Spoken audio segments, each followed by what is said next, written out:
예, 목사하신 말씀 잠시 나누시 갖도록 하겠습니다. 마이크 볼륨을 조금 조정해 주시면 감사하겠고요. 오늘 말씀은 이 단어로 시작을 좀 해보면 좋겠습니다.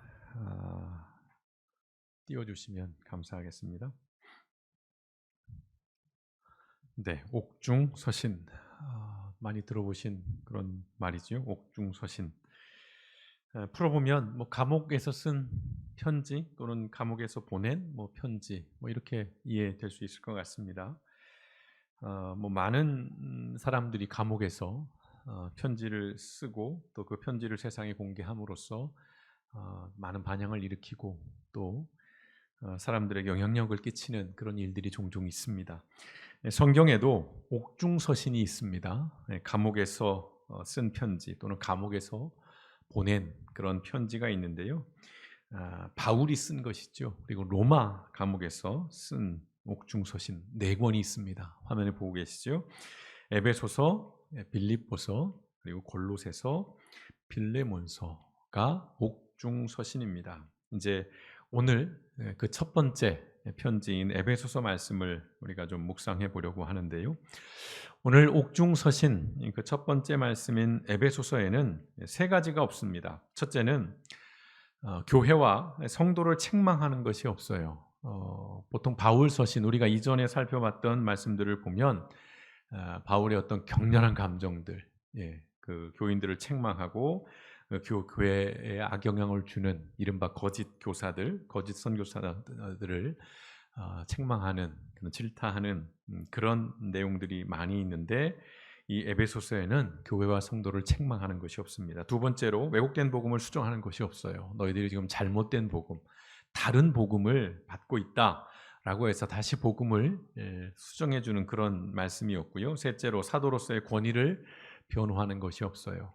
바울이 나 사도 맞다. 내가 이러이러한 이유로 나에겐 이러한 권위가 있다. 하나님의 말씀을 전하고 내가 복음을 전할 그런 정당성, 권위가 있다라는 것을 변호하는 것이 없습니다. 이유는 뭐냐면 이 에베소서가 회람 서신이기 때문에 그렇습니다. 회람이라고 하는 단어가 좀 익숙하신지요? 회람. 사전적 의미를 좀 띄워 드렸는데요. 돌려보는 거예요. 그러니까 이 에베소서 말씀은 다른 서신서와는 달리 어떤 에베소 교회와 그 성도들에게만 주어진 또는 그 교회의 특정한 문제와 어떤 이슈를 다루고 있는 그런 말씀이 아니라 에베소서 교회를 포함해서 그 에베소서 인근 그 지역에 있는 여러 교회와 성도들을 가르치기 위한, 훈육하기 위한 그런 서신이기 때문에 그렇습니다. 그래서 특정한 교회 문제나 갈등에 대한 어떤 권면이나 그런 훈계가 이 말씀에는 없습니다. 대신 어떤 말씀들이 있냐면 포괄적인 말씀들이에요. 하나님께서 이 세상에서 무슨 일을 하고 계시는지, 그리고 그 일을 위해서 어떻게 일하고 계시는지에 대한 가르침을 담고 있습니다. 그래서요, 이 에베소서 말씀은 특별히 하나님의 뜻, 어떤 하나님의 계획, 오늘 우리가 묵상하신 말씀 가운데도 예정이라는 것도 등장하고 하나님의 계획, 뜻들이 등장하는데요. 그런 하나님의 뜻과 계획을 한눈에 볼 수 있게 그려놓은, 우리가 흔히 공사장 가다 보면 조감도라는 것이 있잖아요. 새의 눈으로 본, 공중에서 이렇게 내려다본 전체를 볼 수 있는 그런 조감도 또는 청사진, 설계도라고 할까요? 그리고 또 다른 표현으로 보자면 우리 그리스도인들의 신앙생활을 위한 교과서를 할 수 있습니다. 가르치는 책이에요. 하나님의 계획, 하나님의 뜻, 그리고 그 하나님께서 어떻게 일들을 이루어 가셨고 행하고 계신지의 전반적인 내용들을 담고 있는 말씀이 에베소서입니다. 에베소서를 아주 단순하게 크게 두 부분으로 나누어 보자면 1장에서 3장까지는 그리스도인의 특권에 관한 말씀이에요.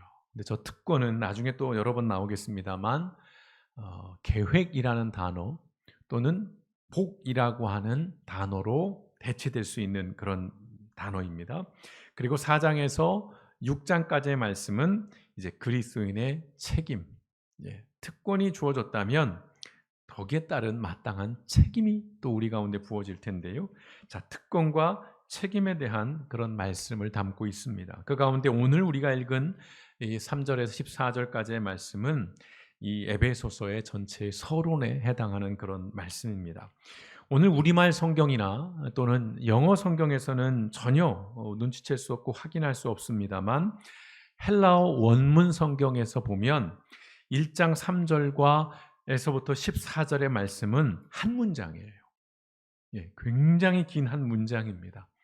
그래서 학자들에 의하면 고대 헬라 문장 가운데 가장 긴 문장이라고 해요. 성경뿐만 아니라 고대에 존재하는 헬라어 문장에서 가장 긴 문장. 왜 그렇지 않겠습니까? 3절에 14절이라고 하는 게 한 문장으로 그러니까 굉장히 좀 긴 그런 내용들을 담고 있는데, 그렇다면 왜 그렇게 긴 문장을 하나의 문장으로 했을까? 오늘 바울은 이 서론적인 말씀을 통해서 하나님께서 우리 그리스도인들에게, 예수 믿는 자들에게 주신 바로 그 특권 또는 그 복, 그 계획에 관한 말씀을 들려주시기 위함입니다. 오늘 이 말씀은 먼저 하나님을 향한 찬송으로 시작을 합니다. 3절 말씀 어떻게 시작하죠? 우리 주 예수 그리스도의 아버지 하나님께 찬양을 드립니다. 경배와 찬양으로 시작을 해요. 하나님 아버지께서는 그리스도 안에서 하늘의 모든 영적인 복을 우리에게 내려주셨습니다. 자, 우리에게 복을 주셨는데 그 복은 우리에게 특권이라고 할 수 있고요. 동시에 교회와 성도를 향한 하나님의 계획 또는 하나님의 뜻이라고 할 수 있어요. 이걸 우리는 같이 이해할 필요가 있습니다. 내가 복을 받기 원해. 그렇다면 그것은 다른 의미로 뭐냐면 그것이 하나님의 계획이고 그것이 하나님의 뜻이라는 거예요. 다시 똑같은 말씀을 드리자면 하나님의 계획과 그 뜻에 담겨있는 본질적인 의미는 뭐냐면 우리를 향한 복이에요. 그리고 그건 우리에게 주신 특권이라는 것입니다. 무엇인지는 이제 좀 살펴보겠습니다. 자, 바울은 이 하나님의 계획과 뜻, 그리고 우리에게 주어진 이 특권, 이 복을 설명하기 위해서 삼위 하나님으로 구분해서 들려줘요. 성부 하나님, 또 성자 예수님, 성령 하나님. 이 삼위일체 하나님이 어떤 계획과 어떠한 뜻과 어떤 복을 우리에게 주셨는지를 설명하는데, 먼저 1장 4절에서 5절 말씀을 함께 보시겠습니다. 하나님은 우리가 자기 앞에서 거룩하고 흠이 없게 하시려고 세상을 창조하시기 전에 그리스도 안에서 우리를 선택하셨습니다. 그리고 우리를 사랑하셨기 때문에 하나님은 예수 그리스도를 통하여 그분의 기뻐하시는 뜻을 따라 우리를 자기 자녀로 예정하셨습니다. 여기서 말하는 하나님은 성부 하나님이에요. 아버지 하나님입니다. 오늘 이 말씀을 풀이하자면 책 한 권으로도 모자랄 만한 그런 어마무시한 내용을 담고 있는데, 아주 압축해서 말씀드리면 성부 하나님께서 두 가지의 신령한 복, 뜻, 계획을 우리에게 주셨다는 것인데요. 자, 우리가 눈여겨봐야 할 단어는 그겁니다. 첫째는 우리를 선택하셨다는 것. 두 번째는 우리를 자녀 삼아 주셨다는 것. 우리가 만들기 전부터 우리를 선택하셨다는 겁니다. 하나님의 그리고 자녀, 다른 표현으로 하나님의 백성으로 우리를 삼아 주셨다는 것입니다. 왜 우리에게 그럼 이런 복을, 왜 그런 계획을, 그런 뜻을 가지셨느냐? 우리를 이 땅에서 거룩한 삶을 살아가게 하려는 것입니다. 이것이 하나님의 계획이에요. 하나님의 뜻입니다. 그러니 우리를 선택하시고 우리를 당신의 백성을 삼아주신 것은 우리로 하여금 거룩한 삶을 살아가게 하시려는 겁니다. 조금 딱딱한 말씀이고 막연한 말씀처럼 들리실 것 같아요. 이제 차차로 풀어가 보겠습니다. 자, 우리는 하나님의 형상으로 지음받았어요. 그래서 특별해요. 다른 피조물들과 다르게 하나님을 닮아 있다는 것입니다. 문제는 우리가 기억상실증에 걸렸다는 거예요. 내가 어떤 존재인지, 내가 누구인지, 그래서 내가 어떤 일을 해야 하고 어떠한 삶을 살아야 하는지에 대한 일들을 우리가 다 잃어버렸다는 것입니다. 이제 우리가 오늘 예배소서 말씀을 통해서 다시 이것들을 회복하고 또 우리는 기억해내야 하는 것입니다. 자, 다음으로 성자 예수님이 주신 복이 있는데요. 1장 7절과 11절로 좀 따로 보겠습니다. 1절 말씀, 우리는 하나님의 풍성하신 은혜를 따라 그리스도 안에서, 그리스도 안에서라는 단어가 굉장히 많이 반복되는데요. 그분의 피로 죄 사함을 받고 구원을 얻었습니다. 그리스도 안에서 모든 것을 자기 뜻대로 이루시는 하나님의 계획을 따라 예정대로 우리는 그분의 백성이 되었습니다 라고 얘기합니다. 여기서도 성자 예수님께서 두 가지의 복, 두 가지의 계획, 뜻을 가지고 계시는데 눈에 보이시는 단어가 있죠. 첫째, 예수님의 그 십자가의 죽음으로 우리를 구속하신, 구원해 주시는, 또 다른 우리를 용서해 주시는 거예요. 이게 하나님의 계획이 하나님의 뜻이고, 특별히 이 일은 성자 예수님을 통해서 이루어졌다는 것입니다. 둘째, 하나님의 뜻을 성취했다는 것입니다. 예수님께서 십자가에서 죽으시고 다시 부활하신 그 모든 일련의 과정은 성부 하나님의 뜻을 온전히 이루기 위한 행하심이라는 겁니다. 그걸 예수 그리스도께서 이루어 내셨다는 것이죠. 다시 표현하면 예수님께서는 죄로 깨어진 하나님과 인간과 그리고 넓게는 세상의 관계를 회복시키셨다는 것, 구원해 주셨다는 것입니다. 예수 그리스도를 통해서. 이것이 하나님의 계획이고, 이것이 하나님께서 우리에게 주신 복이고, 우리에게는 특권이 되는 것이죠. 결국은 이것은 궁극적으로 앞서서 말씀드리자면 이것이 우리의 책임이 되는 것입니다. 자, 마지막으로 성령 하나님이 주신 복이 있는데요, 13절과 14절의 말씀입니다. 자, 여러분도 그리스도 안에서, 또 반복되죠, 진리의 말씀 곧 여러분을 구원하는 복음을 듣고서 그리스도를 믿었으므로 약속하신 성령의 날인을 받았습니다. 이 성령은 하나님의 소유인 우리가 완전히 구원받을 때까지 우리의 상속의 담보이시며 우리로 하여금 하나님의 영광을 찬미하게 하십니다 라는 말씀입니다. 성령 하나님께서 어떤 일을 하시는지, 어떤 계획과 어떤 뜻을 가지고 계시는지를 이 안에 담겨 있는데, 자, 여기도 마찬가지 두 가지예요. 성령 하나님께서 주시는 복 계획은 첫째로 우리의 구원을 보증해 주시는 거예요. 괄호에 약혼 반지라고 했습니다. 확약해 주는 거예요. 인정해 주는 것입니다. 보증해 준다는 그 단어, 우리를 지지해 주는 거예요, 끊임없이. 두 번째로 우리의 중보자, 다른 말로 보호자가 되셨다는 것입니다. 우리가 구원을 받았어요. 그러나 완전한 구원은 아니에요. 그것은 예수님께서 다시 오심으로써 세상의 끝날이 되고 이제 완전한 그 하나님의 나라가 이루어지기 전까지 우리가 받은 구원은 불완전한 것이죠.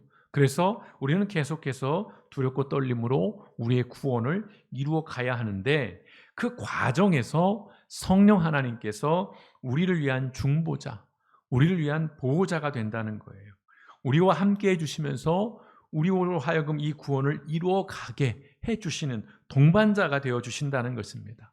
자, 요약하자면 삼위 하나님이 주시는 이 복, 이 계획, 이 뜻은 궁극적으로는 하나님을 찬송하고 그 하나님께 영광을 돌리기 위함이에요. 인간이 왜 지어졌는가? 인간의 존재 이유가 무엇인가라고 했을 때 궁극적으로는 하나님의 영광을 돌리기 위한 것입니다. 자, 이것이 사람의 존재 목적이에요. 우리를 잘 먹고 잘 살게 하시는 것, 우리를 행복하게 하시는 것, 우리를 즐겁게 하시는 것, 우리를 강건하게 하시는 것, 이것이 하나님이 우리에게 주신 복이고 우리에게는 은혜인 거 맞습니다. 그러나 그것은 과정이에요. 궁극적으로는 그것을 통해서 하나님의 영광을 드러내게 하려 함인 것이에요. 이것이 우리의 존재 목적입니다. 바울은 바로 이 사람의 존재 목적을 성취하기 위한 구체적인 지침을 우리에게 내려주는데요, 그것이 이제 우리에게 주어진 책임이라는 것입니다. 그런데 먼저 바울은 우리가 받은 이 구원의 본질, 그리고 우리가 행해야 할 그 사명을 다시 한번 확인시키는데요, 그 말씀이 바로 여러분도 잘 아는 에베소서 2장 8절에서 10절의 말씀입니다. 이건 같이 한번 읽어보시면 좋을 것 같습니다. 자, 다시 본질을 환기시켜 주는 것입니다. 시작. 여러분은 믿음을 통하여 은혜로 구원을 얻었습니다. 이것은 여러분에게서 난 것이 아니요 하나님의 선물입니다. 행위에서 난 것이 아닙니다. 그러므로 아무도 자랑할 수 없습니다. 우리는 하나님의 작품입니다. 선한 일을 하게 하시려고 하나님께서 그리스도 예수 안에서 우리를 만드셨습니다. 하나님께서 이렇게 미리 준비하신 것은 우리가 선한 일을 하며 살아가게 하시려는 것입니다. 아멘. 여기에 다 담겨 있어요. 우리가 받은 구원의 그 본질이 무엇이고, 그 구원을 통해서 우리를 통해 하나님께서 이뤄가시고자 하는 것이 무엇인지, 그리고 그 과정에서 우리의 삶의 자세와 태도가 무엇인지가 여기에 다 담겨 있는 것이에요. 우리의 행위로 받은 것이 아닙니다. 내 능력으로, 내 수고, 내 노력으로 받은 게 아니에요. 은혜로 받았어요. 자랑하지 못하게 하려는 것. 우리로 하여금 겸손하게 하나님 앞에서 행하게 하려고요. 왜요? 그러한 일들을 왜 했습니까? 우리가 하나님의 작품이라는 거예요. 하나님을 드러내는. 그래서 우리로 하여금 선한 일을 하게 하시려고 그러한 놀라운 계획과 그러한 복을 우리에게 주셨다는 겁니다. 자, 오늘 하나님께서 우리를 구원하신 것, 오늘 말씀에 보면 선한 삶이라는 표현이 등장해요. 단순히 그냥 착하게 살려고, 거짓말하지 않고 도둑질하지 않고 신호등 잘 지키고 뭐 교통질서 잘 지키고 어떤 뭐 쓰레기 분리수거 잘하고, 이런 어떤 단순한 그냥 어떤 지극히 작은 도덕적인 그런 의미에서의 착한 삶이 아니라, 이 선한 삶의 착함이라고 하는 것은 예수의 삶을 말하는 것입니다. 예수의 삶을 살아가라는 것이에요. 그럼 예수의 삶은 뭡니까? 살리는 삶이에요. 그리고 세우는 삶입니다. 다시 표현하면 생명과 회복의 삶이에요. 그래서 우리는 늘 돌아봐야 됩니다. 나를 통해서 내 주변 사람이 생명을 얻고 있는지, 그게 막 어떤 육체적인 죽음에서의 어떤 뭐 이런 생명을 구원하는 그런 차원뿐만 아니라 말 그대로예요. 나를 통해서 누군가가 끊임없이 근심하고 걱정하고 스트레스를 받고 또는 그 안에서 좌절하고 절망하고 막 눌리고 자학하고 이러는 삶을 살고 있는지, 아니면 나를 통해서 좀 세워지는, 절망 속에서 희망을 발견하고 고단했는데 그 속에서 위로를 얻고 새로운 삶의 어떤 소망을 발견해 나아가고 격려를 받고 그런 세워지는 삶을 살고 있는지, 우리는 냉정하게 우리의 삶을 돌아봐야 합니다. 특별히 이 살리고 세우는 생명과 회복의 삶의 중심에 무엇이 있냐면 교회가 있어요. 에베소서에서 굉장히 강조하고 있는 것이 바로 교회입니다. 오늘날 교회들이 많은 어려움을 겪고 있고 교회가 많이 약화되고 있는데, 그래서 우리는 더 이 말씀을 깊이 그리고 무겁게 받아야 합니다. 바울은 교회에 대해서 이렇게 말씀해요. 1장 22절과 23절의 말씀. 하나님께서는 만물을 그리스도의 발 아래 굴복시키시고 그분을 만물 위에 교회의 머리로 삼으셨습니다. 교회는 그리스도의 몸이요 만물 안에서 만물을 충만하게 하시는 분의 충만함입니다. 굉장히 어려운 말씀이기도 해요. 단순히 말씀드리면, 자, 예수님이 머리입니다. 교회는 뭐냐면 몸이라는 거예요. 지체입니다. 그러니까 교회는 예수님과 함께 연합해서 예수님의 일을 감당해야 하는 기관이에요. 단순히 어떤 조직이 아니라 기관, 살아있는 지체라는 것입니다. 그럼으로써 뭐예요? 만물 안에서 만물을 충만케 하시는 분의 충만함. 그 하나님의 충만함을 세상에 드러내는 그런 존재가 교회라는 것이에요. 그런 의미에서 교회는 하나님의 계획을 이루는 매우 중요한 도구입니다. 그래서 교회의 사명이 뭐냐? 교회를 크게 만들고 뭐 사람을 많이 불러 모으는 그 외형적인 것 말고요. 본질적인 건 뭐냐면 하나님의 백성이 되는 거예요. 교회 그 자체가 하나님의 백성이 되는 것입니다. 하나님의 사람이 되는 거예요. 예수 그리스도의 삶을 살아내는 그런 존재가 되어야 한다는 것입니다. 그런 의미에서요, 교회를 조금 그림원으로 표현해 보자면 하나님의 계획 또는 하나님의 복을 성취하기 위한 거점이에요. 그래서 지역 교회들은 중요합니다. 오늘날 교회들이 많은 문제를 갖고 있습니다. 그러나 그건 우리의 약점인데 본질을 보자는 거예요. 그럼에도 교회는 이 하나님의 계획을 성취하기 위한 거점입니다. 하나님이 교회를 그냥 세우시는 것이 아닙니다. 그리고 이 일을 이루기 위한 물류창고예요. 지원해주는 병참이라고 그러나요? 끊임없이 이 교회를 통해서 우리가 공급을 받고 교회를 통해서 충전하고 교회를 통해서 우리가 채워져서 그걸 가지고 이 일들을 세상 속에서 이뤄가야 하는 것입니다. 아울러서 하나님의 나라가 어떤 나라인지를 보여주는 견본주택. 예전에 모델하우스라는 걸 많이 얘기했는데 요즘은 견본주택이라는 걸로 그렇게 통용을 하더라고요. 자, 견본주택 아시죠? 집처럼 지어져는 있습니다. 그러나 거기서 우리가 살지는 않아요. 불완전하다는 것입니다. 하나님의 나라가 아직 이루어지진 않았어요. 그러나 우리가 살아가는 이 세상이 하나님의 나라로서의 그림을 보여줄 수 있어야 한다는 거예요. 아, 방은 어떻게 생겼고, 화장실은 어떻게 생겼고, 거실은 어떻게 생겼고, 이런 것들을 교회를 통해서 드러내 보여줘야 한다는 것입니다. 참 무서운 말씀, 그리고 무거운 말씀이에요. 적어도 다른 교회는 다 그만두더라도 길복교회가 과연 하나님의 나라가 어떤 나라인가를 보여주는 그런 모델하우스로서의 역할을 얼마나 감당하고 있는가, 우리 스스로를 좀 돌아보게 됩니다. 자, 교회를 중심으로 이제 그 하나님의 뜻을 성취하기 위한 구체적인 지침을 제시해요. 이제 4장에서부터 6장에 이르기까지, 그것을 아까 통칭해서 그리스도인의 책임이라고 했습니다. 이제 지침이에요. 일상에서 또는 교회를 통해서 어떻게 그러면 우리가 그 하나님의 뜻을 성취해 갈 수 있는가, 짧게 말씀드립니다. 첫째, 하나가 되라고 말씀합니다. 에베소 4장 2절과 4절 말씀, 언제나 겸손하고 부드러우며 인내와 사랑으로 서로 너그럽게 대하고 성령으로 연합하여 사이좋게 지내도록 노력하십시오. 몸도 하나이며 성령님도 한 분이십니다. 이와 같이 여러분도 한 희망 가운데서 부르심을 받았습니다. 가장 중요한 말씀이에요. 교회는 하나 되어야 합니다. 이것이 어떤 일체주의하고는 다른 거예요. 전체주의하고는 다른 것입니다. 다양성 속에서의 하나됨이고 연합인 거예요. 당시 이 에베소서가 쓰여질 당시의 교회들이 어떤 문제가 있었냐면, 교회 안에 점점 이른바 비유대인들이 많아지기 시작을 합니다. 처음엔 유대인들이 많았겠죠, 당연히. 그렇다 보니까 그 유대인들이, 지난주 말씀에도 드렸습니다만, 비유대인들, 이들이 볼 때 이방인들을 차별했어요. 너희들도 유대인이 돼야 예수 믿는 사람 될 수 있어 라고 다른 복음을 전하기까지 했습니다.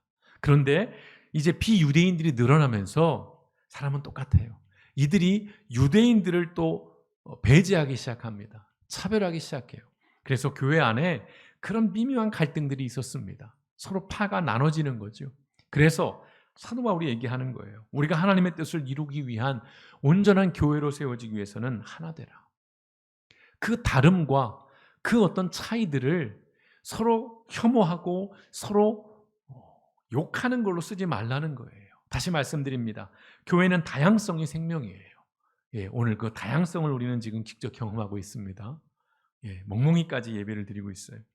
근데 여러분 너무 불편해 마십시오. 어떤 교회들은 아예 그런 반려견들과 함께 와서 예배를 같이 드리는 교회가 실존합니다. 그게 교회냐 아니냐를 놓고 떠나서 본질을 보자는 거예요. 교회는 다양성의 생명입니다. 차이가 차별이 되어서는 안 되는 거예요. 그런데 오늘날 우린 이게 너무 당연하게 돼요. 그래서 교회 안에 너무 허들이 많습니다. 교회로 문 열고 들어오기까지 너무 많은 관문을 거쳐야 오늘날 교회로 들어올 수 있어요. 지쳐요. 허들 하나 두 개 넘다가 안 되겠다. 나랑 맞는 곳이 아니다. 이런 곳이라면 안 다니겠다. 그런 일들이 너무 많다는 것입니다. 교회는 함께하는 곳입니다. 무엇보다 용납하는 곳입니다. 우리는 이 일들을 통해서 먼저 하나님의 일들을 이뤄가는 것입니다. 두 번째, 교회를 통해서 이웃을 섬기라고 얘기합니다. 4장 11절과 12절 말씀, 그분이 어떤 사람은 사도로, 어떤 사람은 예언자로, 어떤 사람은 복음 전도자로, 또 어떤 사람은 목사와 교사로 삼으셨습니다. 그것은 성도들을 준비시켜서 봉사의 일을 하게 하고 그리스도의 몸을 세우게 하려고 하는 것입니다 라고 얘기합니다. 자, 그리스도인은요, 하나님이 주신 재능이 있고 은사가 있다라고 수없이 말씀드립니다. 그걸 통해서 먼저는 자기 자신의 유익을 위해서 하나님이 주신 건 맞아요. 그러나 그게 전부는 아니죠. 그 궁극적인 이유는 공동체를 위해 사용해야 한다는 것입니다. 봉사와 섬김은 우리의 이론적인 신앙을 실천적인 신앙으로 만들어줘요. 그냥 관념적인 우리의 신앙을 직접 체험하게 하고 경험케 하는, 그러면 그 힘은 놀라운 겁니다. 여러분이 직접 한번 경험해 보시면 그건 강력함이 돼요. 예컨대 성령을 체험해 보신다거나 또는 교회 안에서 여러분들이 어떤 봉사를 통해서 어떤 은혜를 체험한다거나 무엇보다 여러분을 통해서 누군가가 예수를 믿게 되는 일들을 경험하게 되면 그 힘은 강력해집니다. 그 신앙은 굉장히 큰 무기가 될 수 있는 거예요. 그래서 여러분이 가지고 있는 여러분의 삶의 자리에서 하나님이 주신 것들을 통해서 바로 이러한 일들 사용하라는 것입니다. 여러분을 위해서만 쓰지 말고 누군가를 위해서 여러분 하나님이 주신 그 재능과 은사, 그 달란트들을 이제부터라도 어떻게 써야 할지를 더 고민해 보시고 더 하나님 앞에 물으셨으면 좋겠습니다. 세 번째로는 갱신하라는 것입니다. 4장 22절과 24절 말씀, 여러분은 지난날의 생활 방식대로 허망한 욕정을 따라 살다가 썩어 없어질 그 옛사람을 벗어버리고 마음의 영을 새롭게 하여 하나님의 형상을 따라 참 의로움과 참 거룩함으로 지으심을 받은 새 사람을 입으십시오. 나중에 골로새서에서도 이와 같은 말씀들이 등장하는데요.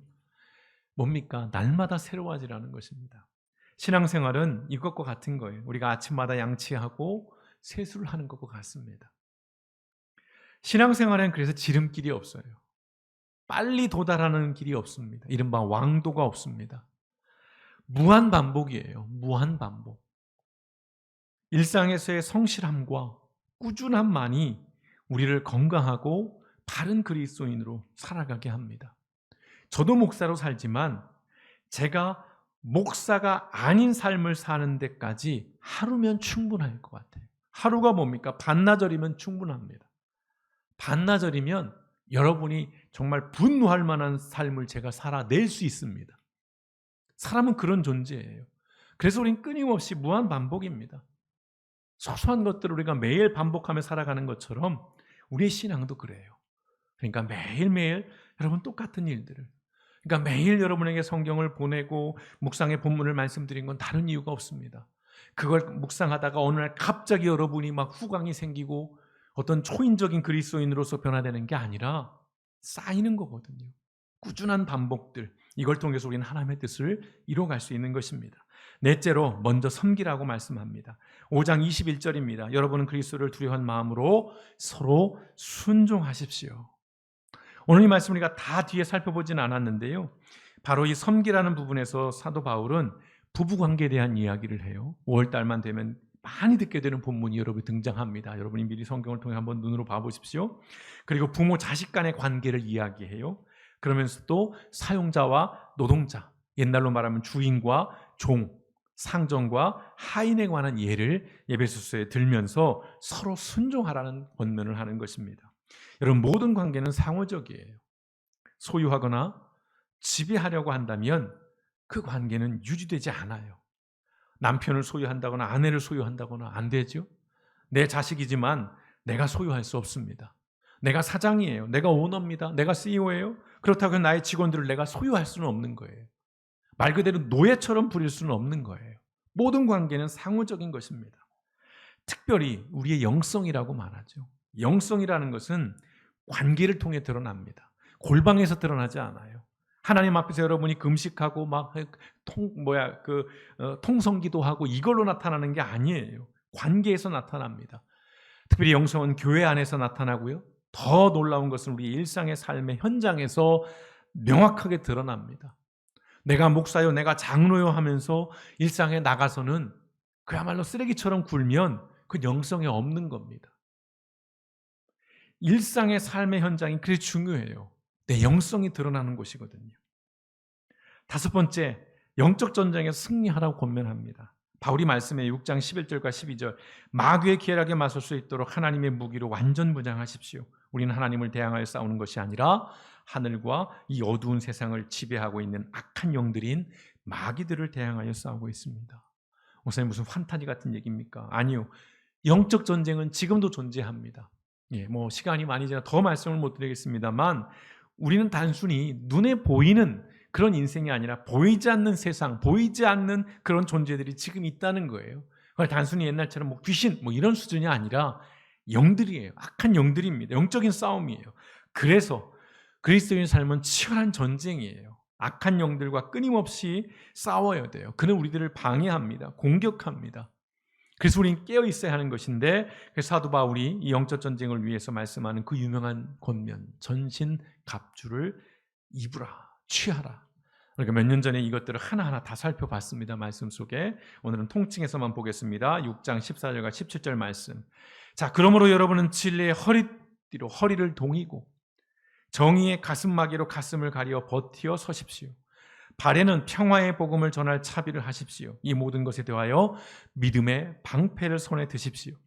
그것으로써 여러분은 악한 자가 쏘는 모든 불화살을 막아 꺼버릴 수 있을 것입니다. 그리고 구원의 투구를 받고 성령의 검, 곧 하나님의 말씀을 받으십시오.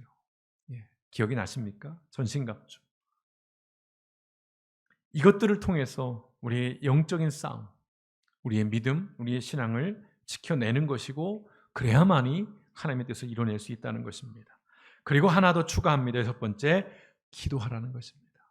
예, 뭉치가 지금 힘들어요. 네. 자, 6장 18절입니다. 온갖 기도와 간구로 언제나 성령 안에서 기도하십시오. 이것을 위하여 늘 깨어서 끝까지 참으면서 모든 성도들을 위하여 간구하십시오. 라고 사도 바울이 마지막으로 권면합니다. 여러분, 기도는 신앙생활의 기본입니다. 그리스도인으로 살아가기 위한 기초예요.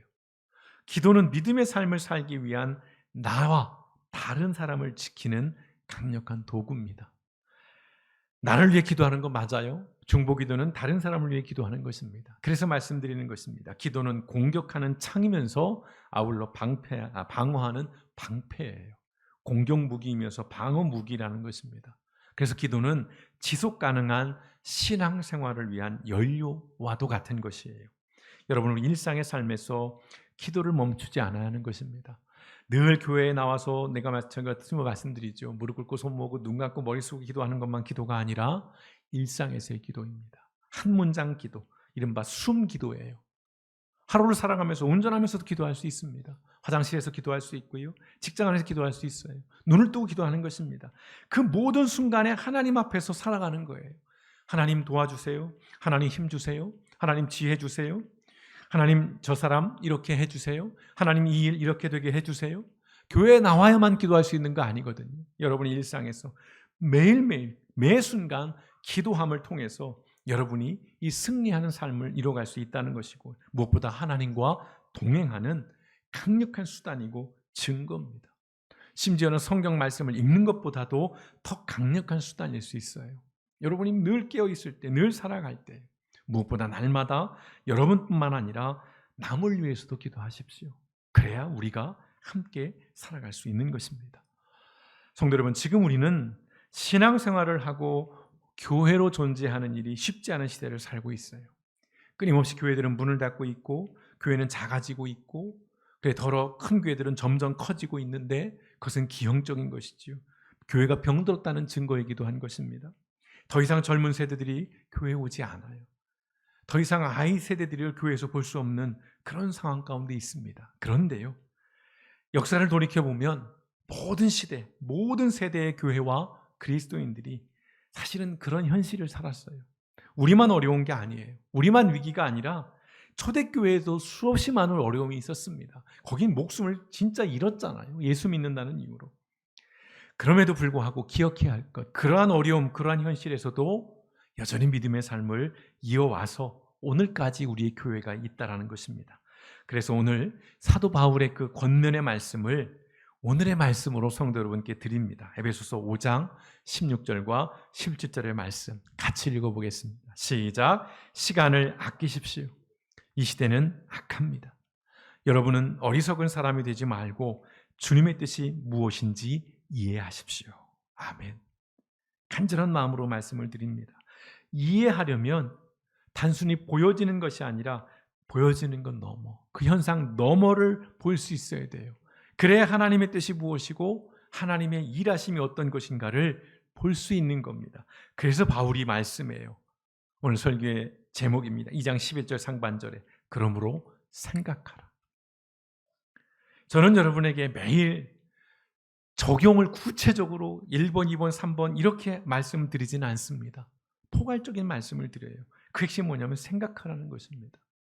여러분이 주체적으로 능동적으로 묵상하고 성찰하고 생각해내야 그것이 여러분의 것이 돼서 여러분에게 힘으로 축적이 되는 것입니다.